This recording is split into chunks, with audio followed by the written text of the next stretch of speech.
Good morning, everybody. Good morning to this webinar organized by Infrachain in the framework of the token project. Thank you for joining us for this session on lessons learned from the token project, from the project about introducing blockchain in the public sector.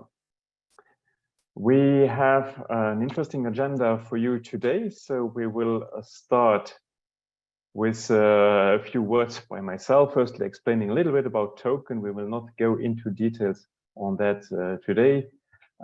It's actually the third time that as Infrachain we organize such a webinar on token. There were many other webinars also on token and conferences also organized by our consortium partners. So we will start by that. Then we will have Konstantinos Glykos, who is a research associate from CERTH, who will present one of the use cases of token, which is about transparent management of public accounts. And this will then followed by the lessons learned presented by Uwe Roth, a senior researcher at the Luxembourg Institute of Science and Technology. And the last part with our speakers will then be a discussion with Patrick Weber, who is an attaché at the Ministry for Digitalization here in Luxembourg. And following that, there will be a Q&A. So you, the audience, you will have the opportunity to ask your question. So just speaking of questions, a little bit of housekeeping. So if you have any questions, we will answer them at the end of the webinar. So you can, during the webinar, put them in the chat and we will get back to that. Or you can, at the end of the webinar, also raise your virtual hand, which you have in the control menu of Zoom. And then you can also ask your questions immediately on the screen. Also, I would like to mention that this session is recorded. So if you would not like to appear on it, please keep your camera closed. And also you have the opportunity to rename yourself in Zoom. So if you don't want your name to appear, you can do that as well. Okay, with this little housekeeping messages and introduction of the agenda, so let us then turn to the content and explain about the token. Well, first of all, I'd like to present the consortium, the partners. Token is a 3-year project that started in 2020 in January. So if you did the calculations quickly, you have found out that now we are in November 2022. So it comes to an end now very soon. It has been driven by the 8 consortium partners that you see here. It's the Fireware Foundation that has the lead, is the coordinator of the consortium, and with partners from many different countries, so including, of course, CERTH, who is with us here today from Greece, and LIST. LIST is one of the Infrachain members actually involved in a token, so there are several Infrachain members that contributed also to the project, 8 in total, as you can see. So we could count on the help as well, and we thank them for that. Just for those who are not so familiar with Infrachain, actually we are a non-profit blockchain organization based in Luxembourg, and all our members, they are exclusively corporate or institutional members. Okay, so that's the consortium. So you see it's quite a mix now. What actually is the purpose of a token? Well, there is one mission, and it's already in the name, because token, that's of course something in the DLT or blockchain world is used a lot, but here in this specific context, it's actually an acronym, and it stands for transformative impact of blockchain in the public services. And actually in this full name, you hear already at the beginning, it's about transformation. So it's about transforming actually public services with the help, with the use of DLT, with the use of blockchain. So that's one of the main focuses, so really to transform public services.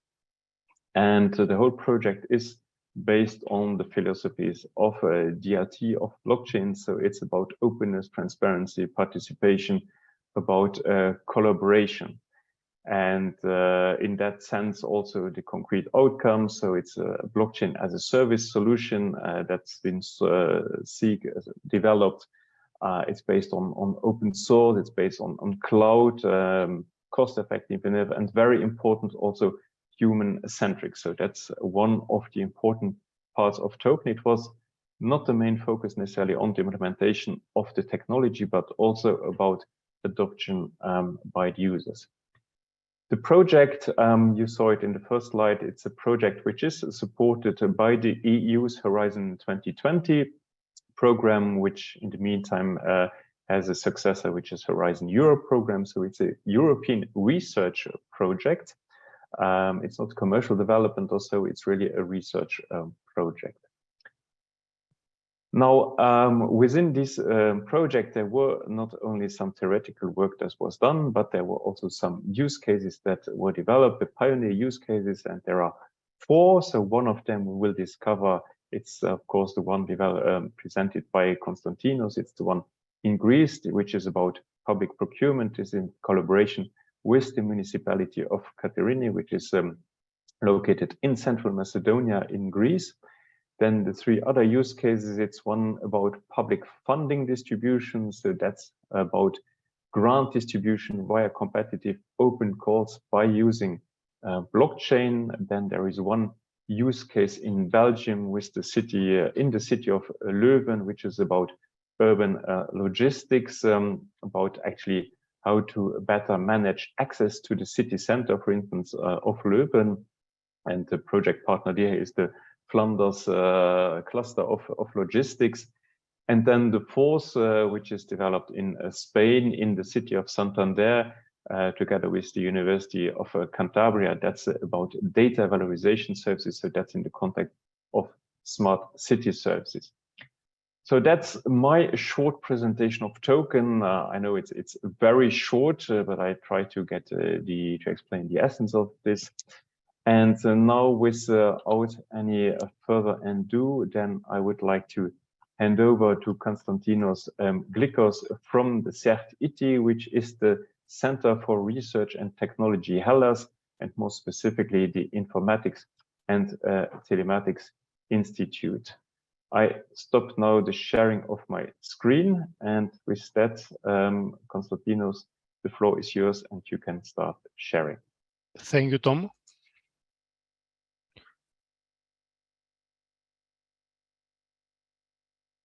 I think you can see now my presentation. Yes, so I'm Konstantinos Glykos from CERTH ITI, and I will present the transparent management of public accounts. It is one of the use cases of a token project located in Greece. So it is the second use case here. The Greek pilot is developed by CERTH ITI and Municipality of Katerini and focuses on cost and time savings for the Greek public procurement system through a blockchain-enabled collaborative platform. More precisely, the platform will facilitate and speed up the work of the civil servants, facilitate the procurement and e-voting processes, and engage citizens' participation in governance activities.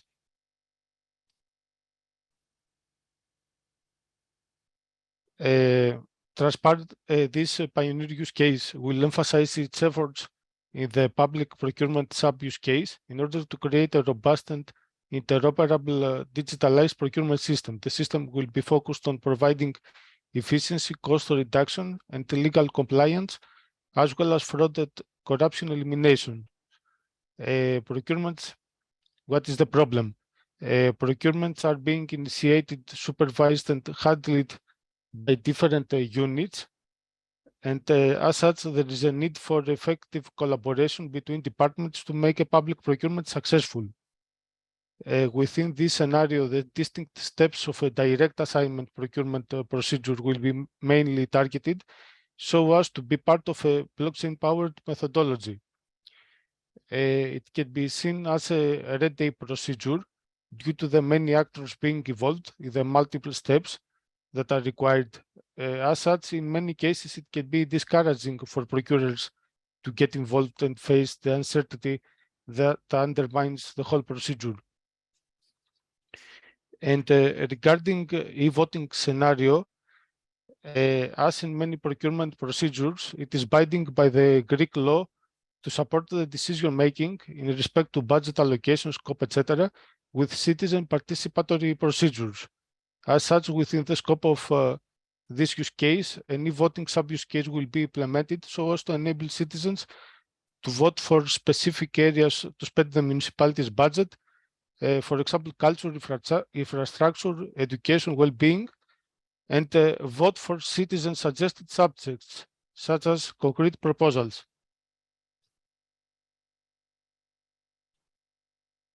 Here we can see on the left side the procurements and on the right the e-voting. We can see the main actors. Regarding procurements, we have the municipality that initiates the procurements and supervises them.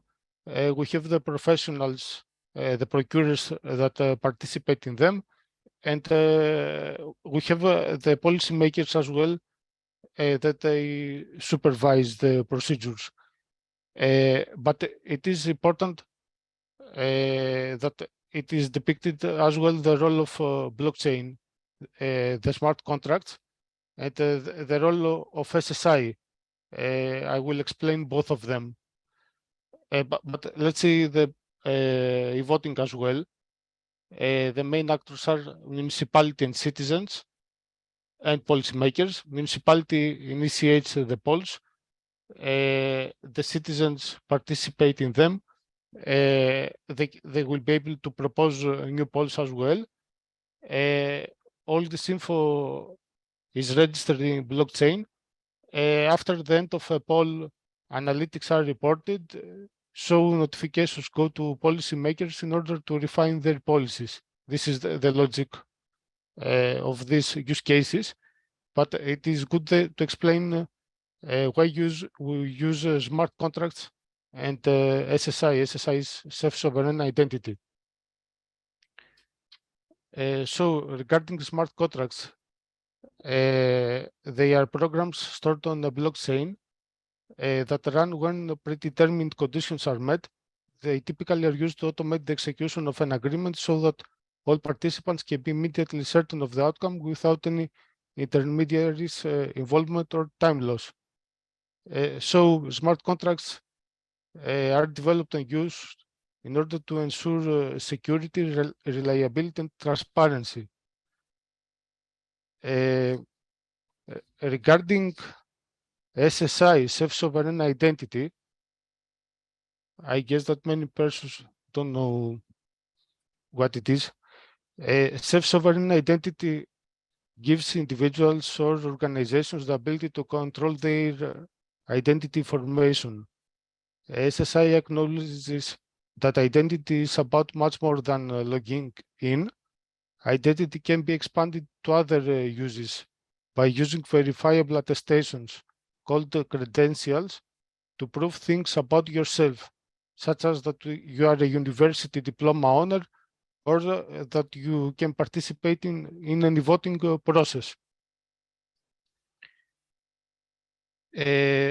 So we explained what generally SSI is.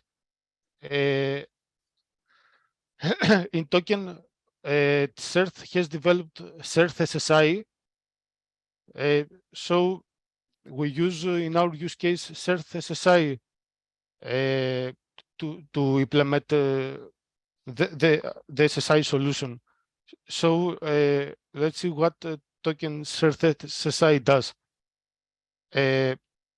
CERTH SSI is a set of services that allow the implementation of self-sovereign identity systems in order to establish digital trust.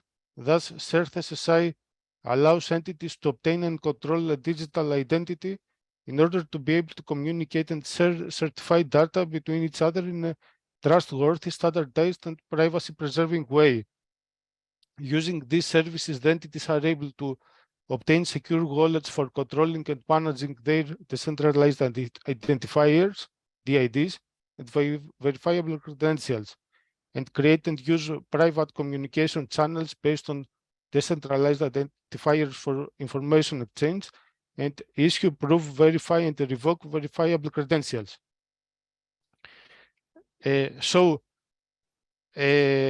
How we use CERTH SSI for e-voting? How it works? When a new poll is created by a municipality, each citizen obtains a verifiable credential for this specific poll. So, with this specific credential, the citizen can vote in a specific poll, and when he votes, she votes successfully, then this verifiable credential of this citizen for this specific poll is revoked. So the same citizen cannot vote a second time for the same poll. And here we can see the architecture of procurement use case. And let's see the main components. Municipality identity and taxes management. It is an abstraction of a service that is internally composed of multiple components such as KeyClock, the credential issuer service, and the verifiable credentials verification service. This is Hyperledger Indy network. It is a VON network that facilitates the integration of SSI components. This is Hyperledger Fabric network infrastructure on top of which the smart contracts of this use case will be deployed. Here we can see SSI agent. It is a mobile application deployed by procurers access or login to the municipality's procurement platform. Here we can see Hyperledger Fabric Wallet. It is an implementation of Hyperledger Fabric Wallet interface employing MongoDB as a storage medium for Hyperledger Fabric's Go SDK. Here we can see Hyperledger Smart Contract Gateway. It is a configurable microservice that exposes functions of any smart contract deployed on any arbitrary Hyperledger Fabric channel as HTTP endpoints. And finally, we can see the dashboards. We have the front-end application that is composed of different dashboard views based on the user's role. And here we can see the architecture of e-voting. As before, there is SSI agent. It is mobile application employed by the citizen to vote for a given referendum and to allow an alternative mechanism to log into the municipality's platform. We have the municipality platform that is front-end application that has the different dashboard views based on the user roles.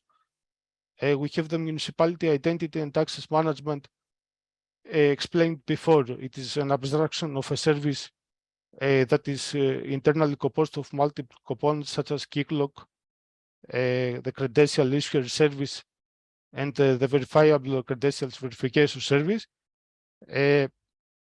We have the election authority. It is a privileged service API that should only be accessible by municipality administrators and allows a sort to set up a referendum which involves interactions with the balloting board, generating ballots, ordering the issuance of credentials by interacting with the IEM and others. We have the bulletin board smart contract. It is the source of truth in regards to anything that is related to referendums, stores referendum, ballot, and vote objects, which it deploys for verifiability and to allow the computation of the result when invoked by the trustee. The trustee is invoked, the service is invoked by the election authority when a new referendum is published on the bulletin board. Based on the referendum's vote submission deadline, it sets a timer that, when triggered, invokes the bulletin board to compute the referendum results. And we have the voting service here.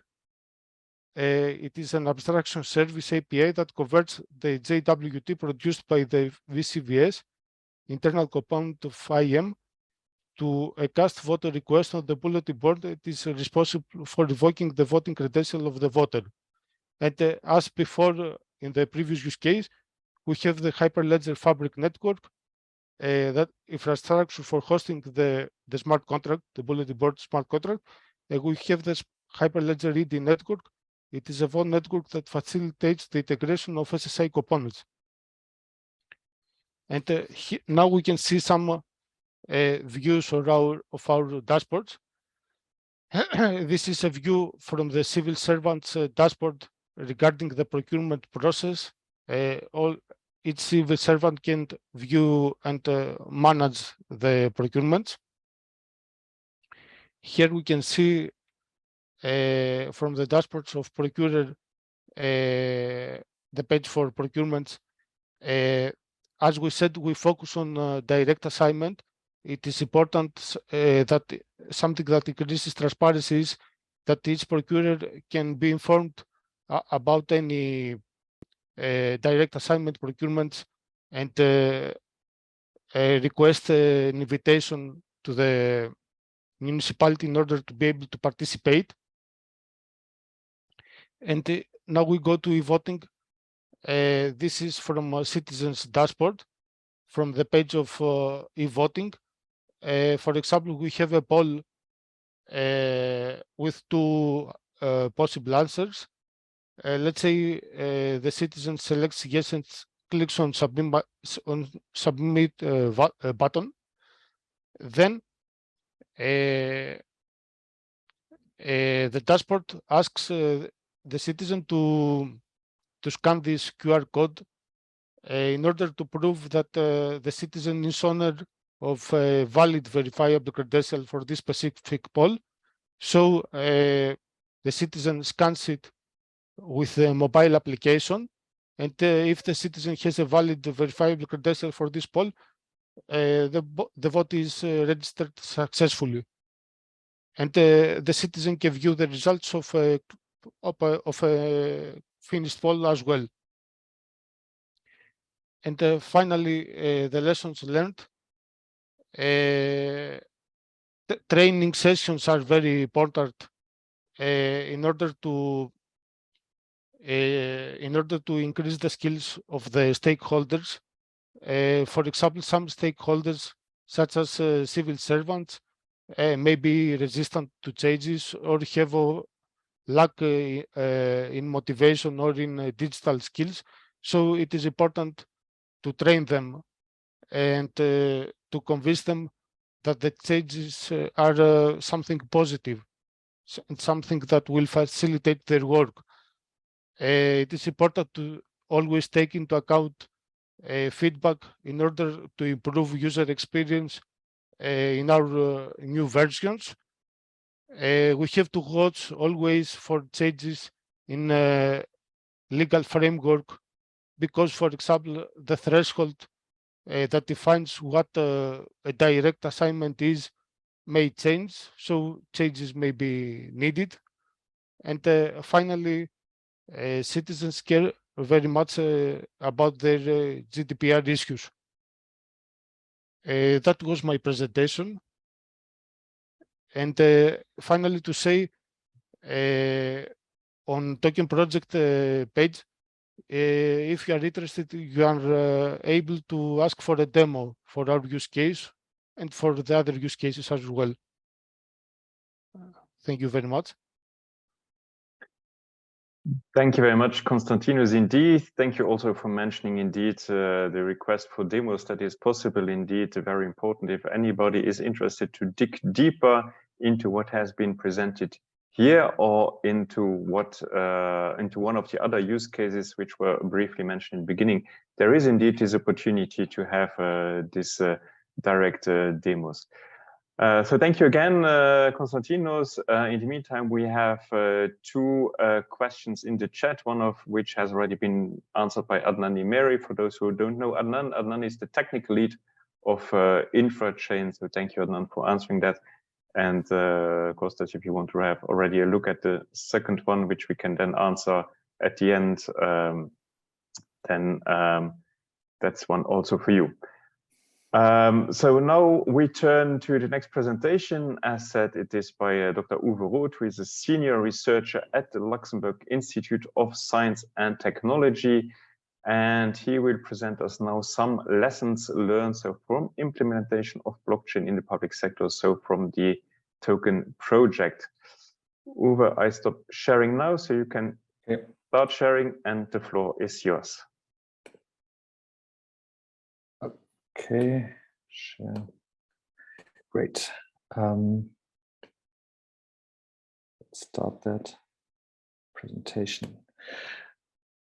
Okay, so I'm going to explain a little bit about the lessons learned from using the blockchain, the token service in the public services. So let's start again with the objectives of the project. So it was said that the project is seen as a blockchain platform as a service. So usually when you hear that, you assume that this means that you provide access to a blockchain service platform where you can simply upload and deploy blockchain applications. But in the token context, this is a little different.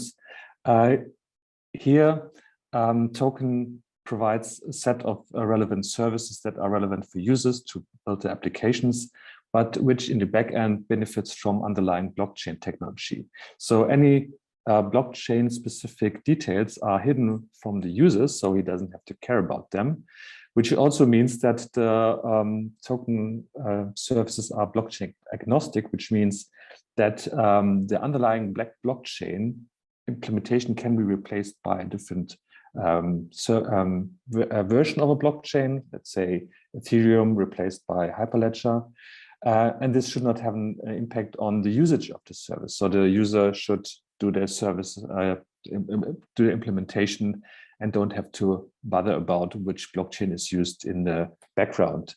Additionally, token also provides some services that are not built on blockchain.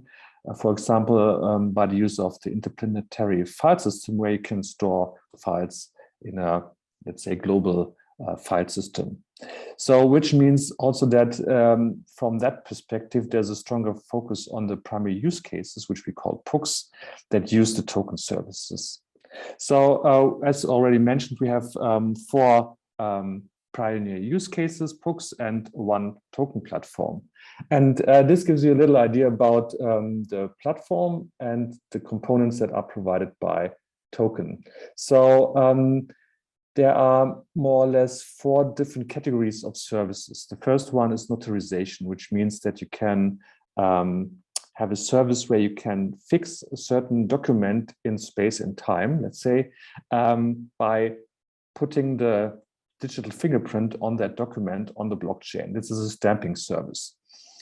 This allows you, when there's a dispute afterwards about the content of a document, that you can say, okay, is the digital fingerprint on the blockchain? Can we prove that the document hasn't been changed? There's another service about anchoring, where you not only put the hash value or the digital fingerprint of a document to the blockchain, but also the data, which gives you another level of security. Then you have identity services, as already mentioned, the CERTH SSI, and one identity service provided by token, the Token Connect. Then we have the category of streams. So this should give you the opportunity to provide messaging or sending events between different parties. And finally, the storage, which doesn't build on blockchain, but on the interplanetary file system.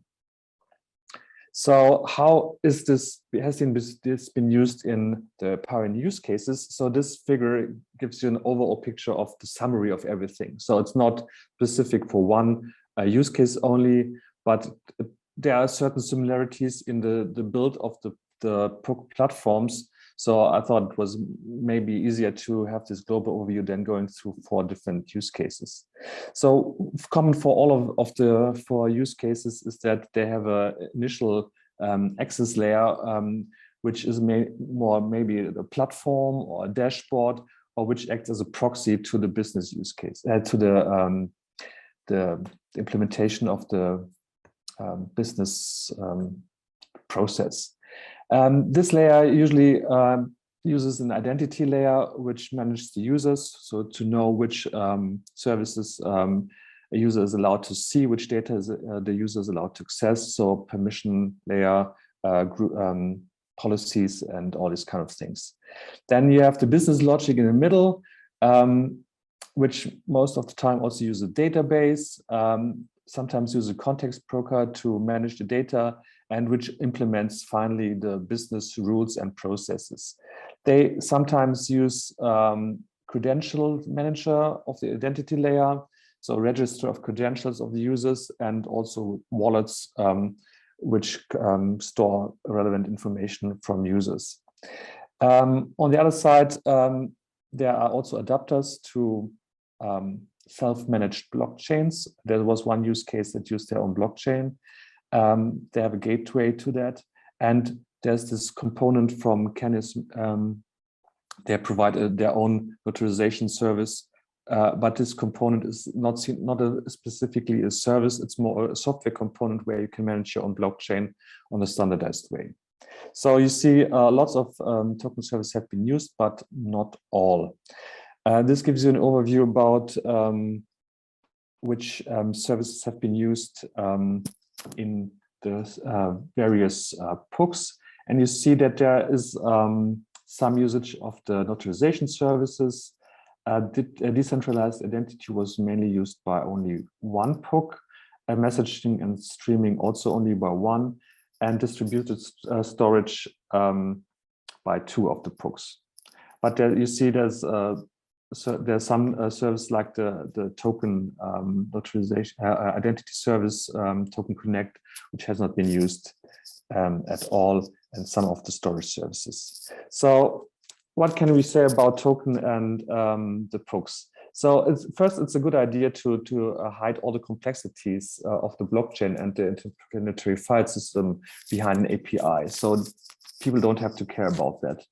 But this makes it also that the POCs don't realize token as a service of blockchain. So because you don't actually see it, that there is a blockchain behind. So it could be also implemented in a different way.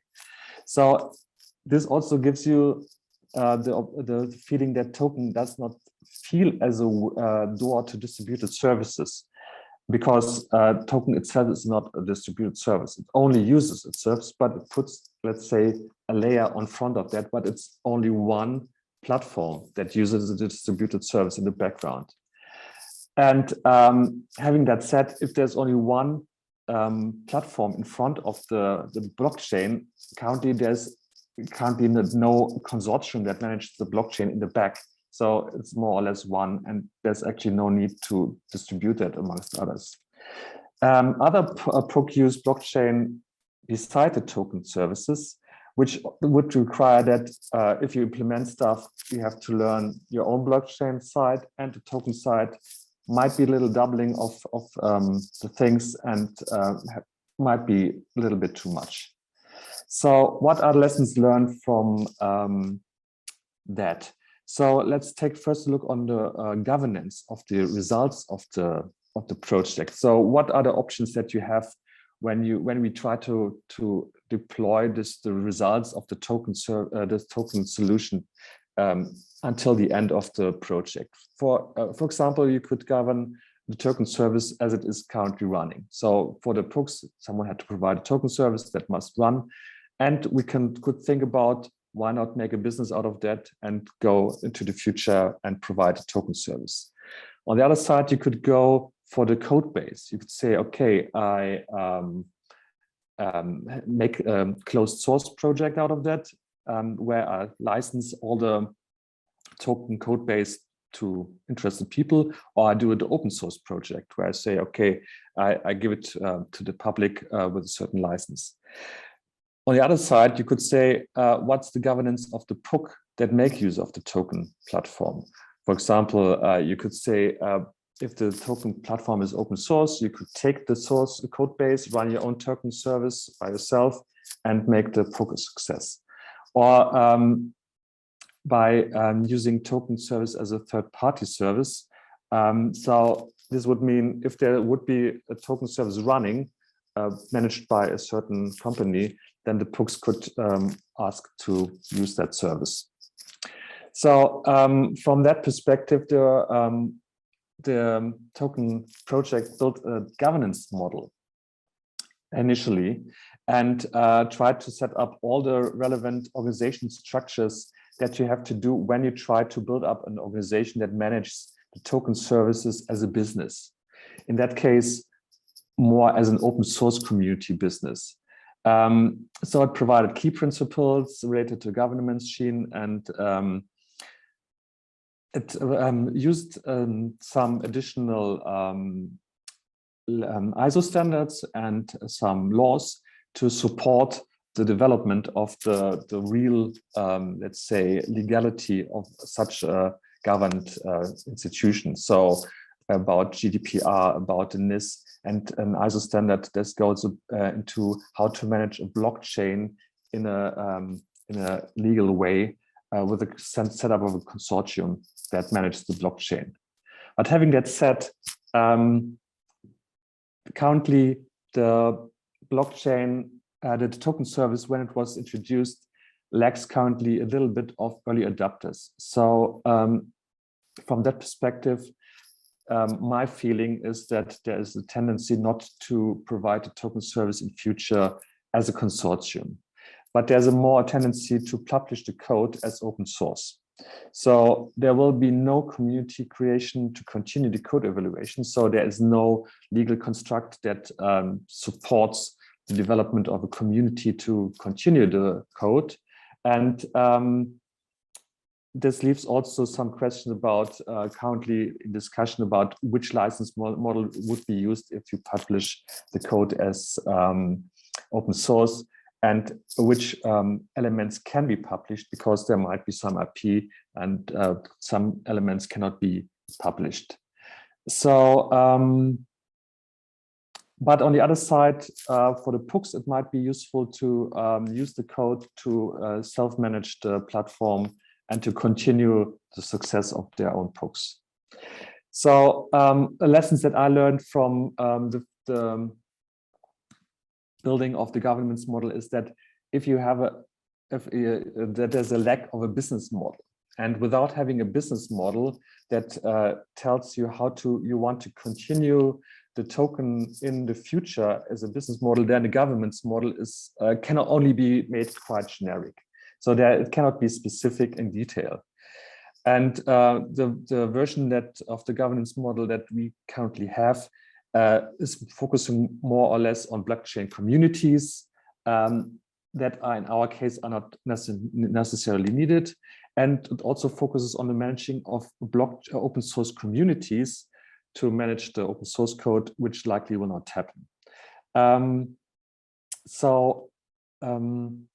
Having that said, it would make more sense to refocus the governments away from the token services more to the success of the PUC, because they will likely be more survival. So now I have to become quick because I'm already in 13 minutes. The problem that the token project had, that there was a similar service provided by the European blockchain infrastructure, a.s.b.l, which also provides services on base of blockchain to the European world. And they have a set of services, and you see already here in blue, you have the a.s.b.l services, and the services in yellow are the services that are provided by token. Most of the services that are developed in token will exist in the a.s.b.l platform. So the only service that didn't exist in a.s.b.l is the token streams service, but for the others you find counterparts in a.s.b.l. So So to be honest, it was a bad timing for token, because when token was developed, it was too early to react on the a.s.b.l initiative, but it finished a little bit too late to have already made an impact on the world, because token covers, to be honest, more service than token, and it gives also interest groups the possibility to suggest new services which might be added later, will have likely more support and visibility, and in long term has a higher chance to get used. So for the future of token, as I said, a.s.b.l is a strong competitor with similar services, which could make token a little bit obsolete. Governance of the results is difficult without having a business model and early adopters. But the solutions that build on approx do only to a certain level depend on tokens. So there are good chances that these projects can continue after the end of token. So, but this is a general problem of all blockchain projects. In my experience, the blockchain technologies changes quite fast. It's still not stable. When you start to design a platform, during the development phase, there might be new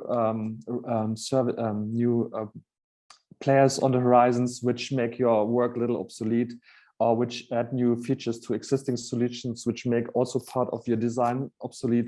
So maturity of the blockchain, in my understanding, is still a big issue to design a project around blockchain that is foreseen for some years, because the changes in the middle might be heavy. So that's it from my side. Thank you very much for your attention. Thank you very much to you, Uwe. Very interesting indeed. Everything is about timing. That's one lesson I would remember there. And I think we will also talk about timing now with our next speaker, who is Patrick Weber. He's an attaché at the Ministry for Digitalization. So Patrick, welcome at this conference. So yeah, I said the timing. In 2019, the Luxembourg Minister Delegate for Digitalization, Mr. Mark Hansen, he announced at the Infrachain Summit the creation of the public sector blockchain here in Luxembourg. I think it's one of the first, if such initiatives of the public sector to have a kind of a national blockchain, if I may say so. So yeah, timing. When did you start thinking about actually using blockchain in the public sector? Well, I think hi Tom, and thanks for having me on this panel. And yeah, so we've basically when the ministry was created, because it's a new ministry, it was only created after the last elections, and in the coalition agreement already. And there was a clear will to try and experiment with blockchain, with decentralization technologies inside the public sector. So it was kind of a mission statement to work, to think about blockchain and experiment with blockchain. So I think from the get-go, from the creation of the ministry in 2018, there was this will there to experiment that. And then when I joined the ministry, so one of my first missions really was to explore blockchains and how we can make use of it in the government and in public sector to improve processes, digitize processes. Okay, so I understand it was written in the coalition agreement, but why still use blockchain? Why does the ministry want to use blockchain? I mean, it's a decentralized technology, and normally governments are quite centralized. So we're using decentralization and centralization. I think that's true, still also in Luxembourg, but I think there's a real, but this decentralization offers new opportunities also, not only to further collaboration and collaborative digitalization projects inside the public sector, but also to interact with the private sector. And one of the first use cases we have implemented that's running in production now is this, how you can bridge the gap between public services and the private sector. So in the digitalization of the student loan certificates, now we're working together with a bank, Luxembourgish bank in the private sector to digitize this process using blockchain. So the bank actually running a node of the private sector blockchain now. And that was also for the bank the first time they've utilized blockchain technology to realize a project. And how difficult is it to get such partners on such a project? I mean, you said for the bank it was the first time, for the public sector, yep. First time. So is it difficult to get support for using blockchain, well, both in the public sector and for others? Because I understand even though it's in the coalition agreement, that doesn't mean automatically that every ministry will say, yes, now we will go ahead. So what's your experience there? I think you have to explain the technology. Obviously, blockchain has lots of connotations that people might have in terms of the technology or the benefits, or also negative things. So there's a lot of explaining how blockchain could help some digitization processes, and finding the right people that are open to innovations and new projects inside the public sector, but also the private sector. So we were very lucky with our partner bank for the pilot project that they were very open to do this and to experiment with the blockchain technology. And I think it also helped them to further their innovation approach to new technologies. So yeah, it's not always easy. There's a lot of communication, a lot of trying to evangelize and explain benefits and how it could work with this new technology like blockchain. Okay, would you say it's more complicated for blockchain than for another technology? But I would say in general, for any project, you need kind of internal ambassadors that Yes. present your project. So is it more difficult for blockchain than for other technologies, you would say?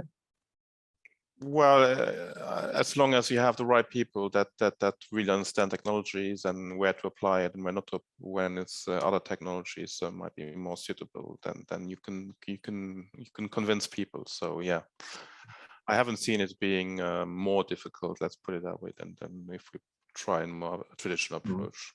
Okay, so it's basically more about proper understanding of blockchain. You have to find people that understand really the problem. And I think Infrachain also does a good job there in explaining that on a wider level. Thank you. We will invite you again to a webinar. Now you talked about this use case with the bank. So can you tell us a bit more about then what it is? Yeah. So sorry, when the blockchain network in the public sector was implemented, so at the moment it's running on 3 different entities inside the public sector. So the CTIE, which is dependent on Ministry of Digitalization, then the ZIGI, so the communal service IT services provider, which is independent from the central state. So already there's a collaboration there, and then also the Restina, which also hosts some nodes, which is the education sector. So already there was collaboration there. And then, yeah, we chose together the Ministry of Higher Education, which give out permissions for student grants for Luxembourg students that study at university. They can get special conditions on student grants from Luxembourgish banks, from a list of Luxembourgish banks. And a couple of years ago, still, that was completely analog process. They got a piece of yellow paper, special paper that's supposed to be hard to copy, where they got the permission from the ministry to have this special grant with special conditions, and they would have to choose a bank, go to that bank, hand in that paper physically to get the student grant. So we thought the digitalization of this process involving different partners on the public side, but also on the private side, so the different banks, would be a good first case study of how we could digitize using blockchain.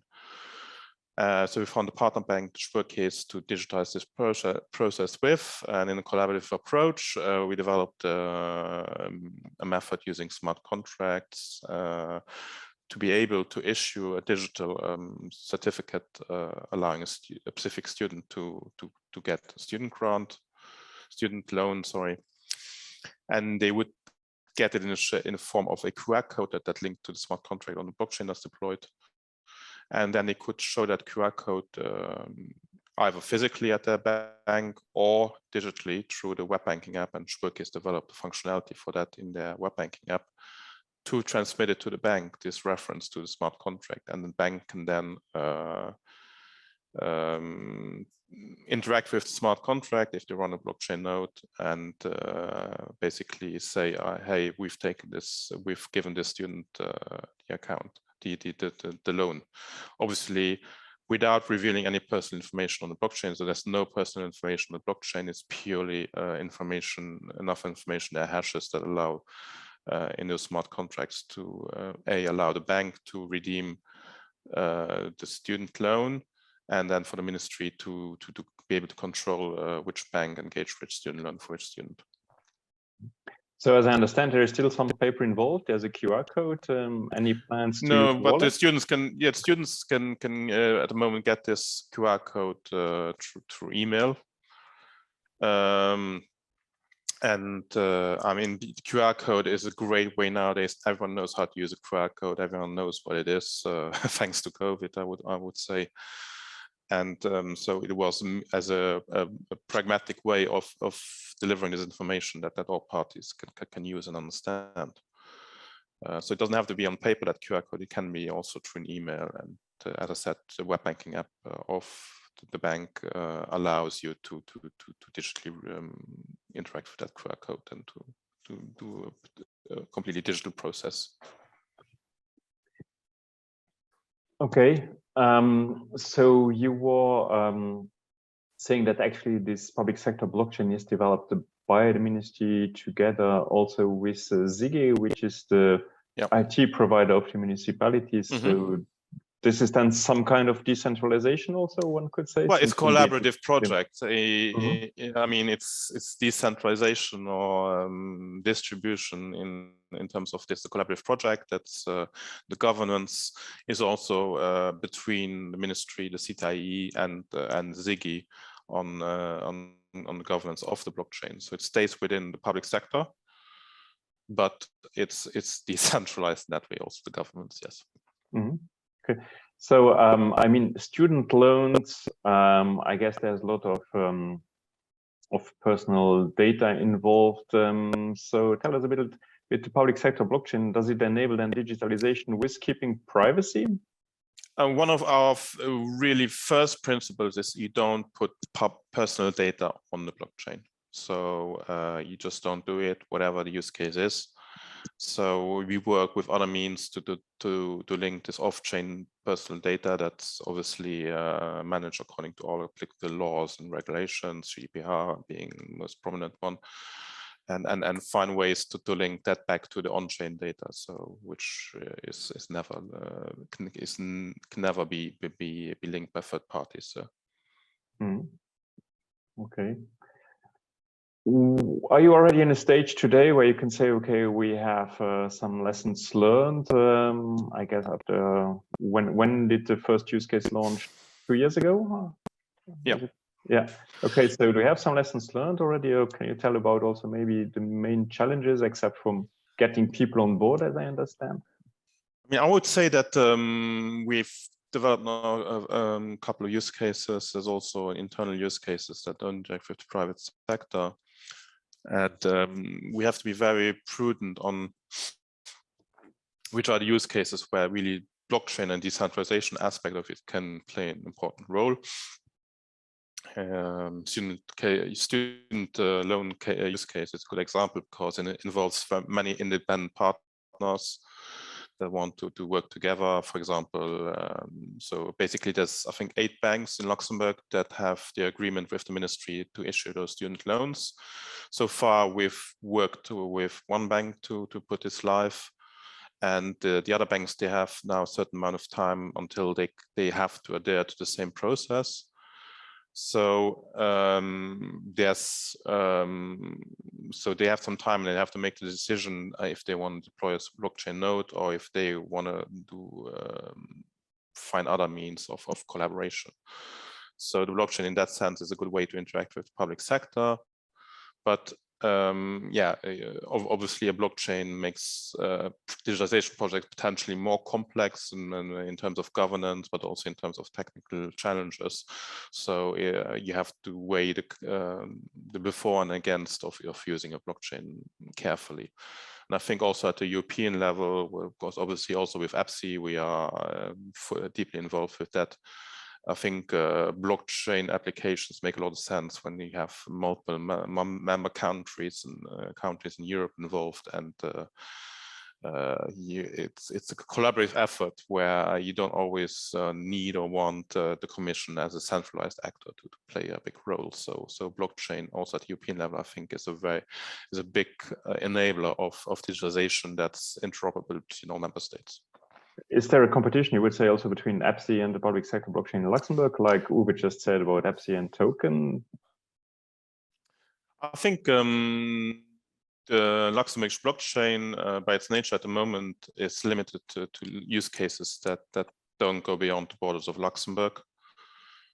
So the student loans, they're issued to students which have their primary residence in Luxembourg, even though they might be studying abroad, but the money goes into Luxembourg accounts, so it stays within the confines of Luxembourg as a nation. So in at that level, use cases that don't have to have this interoperability with other member countries in the EU or even worldwide, the use of a national blockchain can make sense.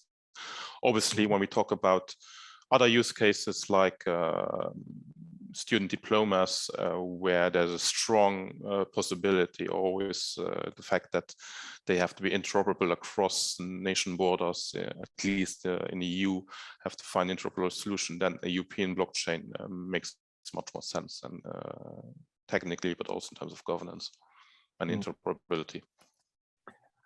Okay, thank you. We're already running a little bit late. I think it was myself being too long in the beginning.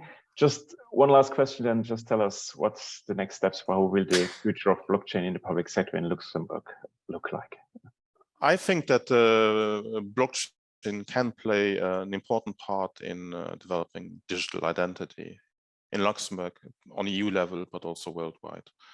I think the last few years of work in a.s.b.l has shown that a strong, interoperable, and user-centered digital identity is a key enabler for lots of use cases in the public sector, but also in the private sector.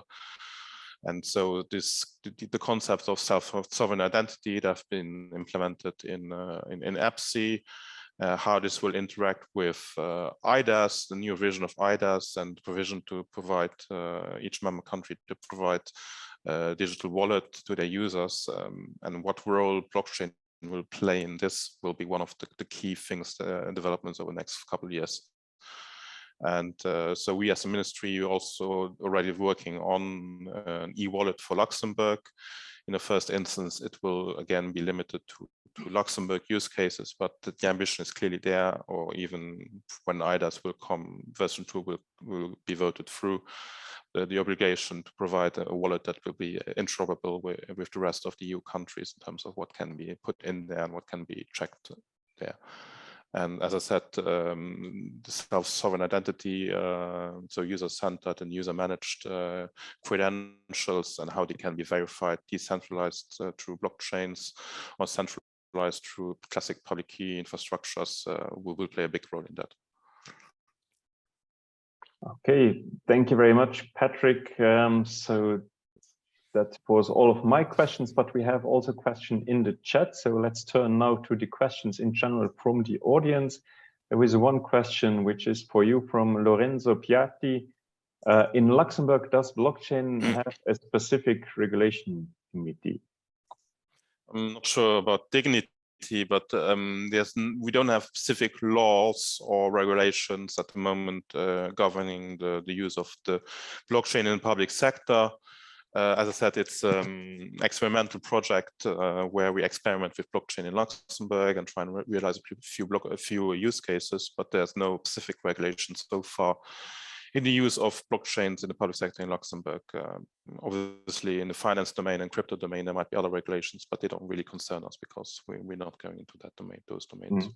Yeah, I think dignity probably is for entity. Indeed, in the finance sector, there are specific provisions, but basically they say that the blockchain can be used as a technology with other technologies, and in that field it's actually the financial regulator CSSF in Luxembourg. They are in charge because basically it's a technology agnostic approach, so it's not specific to blockchain.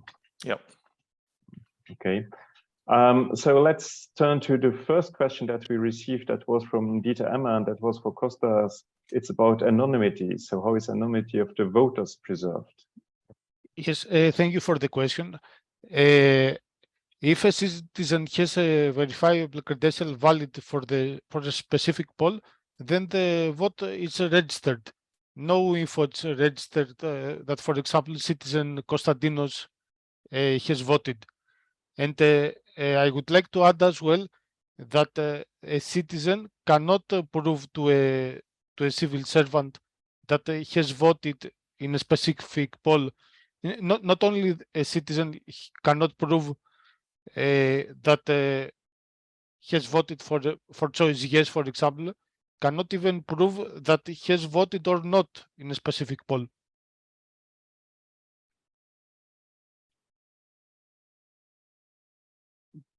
Thank you, Kostas, for that. I hope this answers your question, Dieter. And you had another question. I think that one was for Uwe.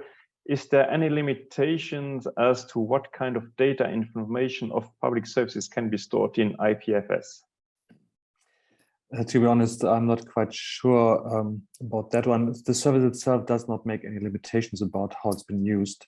So if someone wants to use confidential data on that, it would be a bad idea.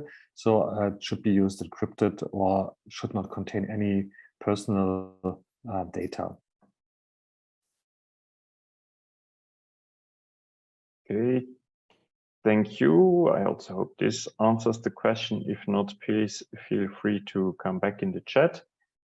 These were the questions so far in the chat. Are there any other questions? So again, you can put them in the chat, or if you would like to raise your virtual hand, you can also ask them directly.